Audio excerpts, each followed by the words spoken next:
Salut à tous, nous sommes le lundi 1er mars exactement. Bon, vu que je travaille pas pour des raisons que j'ignore encore, mais ce matin mon patron m'a dit que je travaillais pas. Donc j'ai profité pour aller voir les ruches. Ça c'est les danoises. C'est les danoises. Brandstrup. Mais bon, après c'est normal qu'elles soient un petit peu moins populeuses que les autres, comme je l'ai dit l'autre fois. C'est un essaim où la reine est arrivée très tard dans l'année.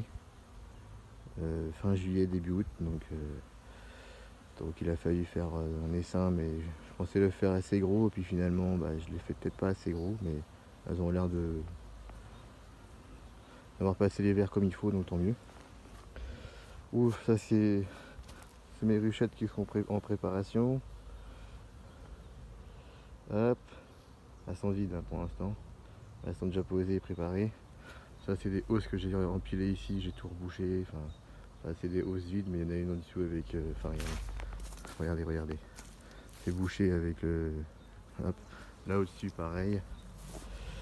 Là c'était chez la reine de chez les reines de Baptiste, je sais pas si vous connaissez.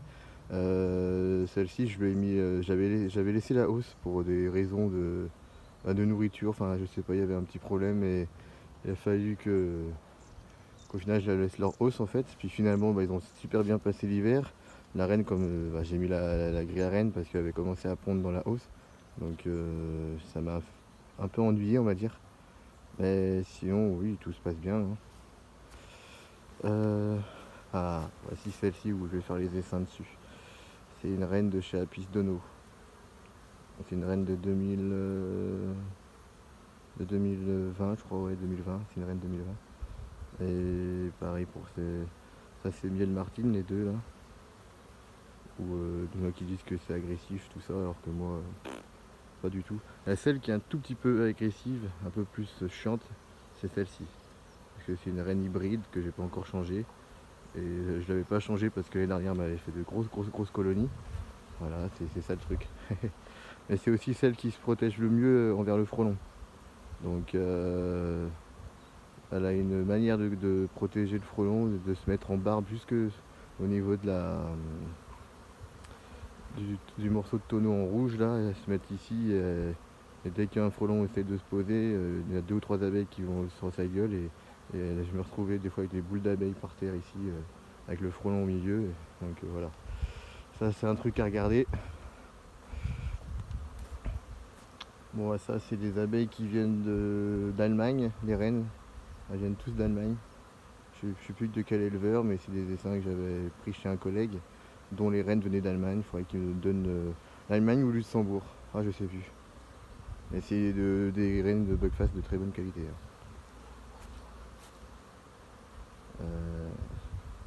Ça bouge vraiment super bien. Là c'est pareil. Ici c'est Reine Martine aussi, j'en avais pris quelques-unes, hein. Moi je dis à 20-25 € la reine. Quand on voit la qualité des abeilles, la couleur des abeilles, le fait comment elles tiennent les cadres. Elles font pas de super grosses colonies au début de saison, mais elles tiennent super bien les cadres. Et ça c'est super important déjà pour la recherche de reines, tout ça, c'est pas des fuyards, c'est parfait. Celle-là, c'est la même que celle-là là-bas. C'est la même. Pareil, c'est un essaim que j'ai acheté chez un collègue, où la reine vient de Luxembourg ou d'Allemagne, je sais plus trop. Et ça c'est mon petit joyau. C'est ma reine Buckfast à moi, celle que j'ai faite. Bon, elle a déjà 2-3 ans, hein. Elle a 2 ans je crois. Peut-être que cette année il va peut-être falloir la changer. Mais elle a été magnifiquement bien, comment dire ça, elle a été fécondée par des mâles Buckfast de la violette là-bas. Et on voit le résultat, hein. Belles petites abeilles Buckfast, bien jaunes comme il faut. Ça tenait bien le cadre. Donc cette année il y a pas mal de travaux, hein. Il y a pas mal de travaux, ça va être... Attends, je vais montrer ma gueule aussi. Ouais, je sais pas comment on fait. Bref. Donc voilà, quand on dit, moi je suis tranquille, hein, ici, hein. J'ai de la nourriture partout, j'ai de la jonc, Là je dois avoir du saule. Là il y a du saule. Là j'avais du mimosa et celui-là il avait donné du pollen. Derrière j'ai des noisetiers. De l'autre côté j'ai une autre fleur, j'ai des pruneliers qui sont en fleurs. Là-bas j'ai encore, tout au bout là-bas c'est encore du, comment dire, du saule. Là-bas au bout derrière il y a du prunelier en fleurs. Donc et puis nouveau saule, tout ça là-bas, tout le long là-bas c'est de l'ajonc. Ici c'est de l'ajonc, là c'est de l'ajonc, tout c'est de l'ajonc. Donc pour des starters de fin d'hiver, je suis tranquille hein, là-dessus, j'ai rien à. Franchement l'ajonc il donne super bien, dès qu'il fait super beau elles sont dessus quoi. Donc là c'est la cabane de moutons, il n'y a qu'une brebis pour l'instant, il y en avait deux, il y en a une qui est partie l'année dernière. Et puis voilà. Moi je vous dis à la prochaine et puis pour de prochaines vidéos, j'espère en faire plus cette année au niveau des abeilles. Là pour l'instant bah, j'ouvre pas parce que voilà, je les laisse tranquilles parce que quand on dit quand on ouvre une ruche, ça perd une journée entre guillemets de travail et c'est pas négligeable en début de saison. Et surtout que la semaine prochaine les températures redescendent entre les 9 et les 10 degrés.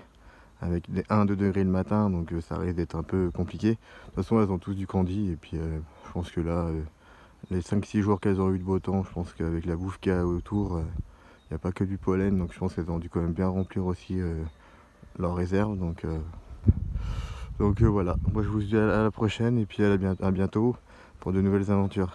C'est Bresbise, ciao.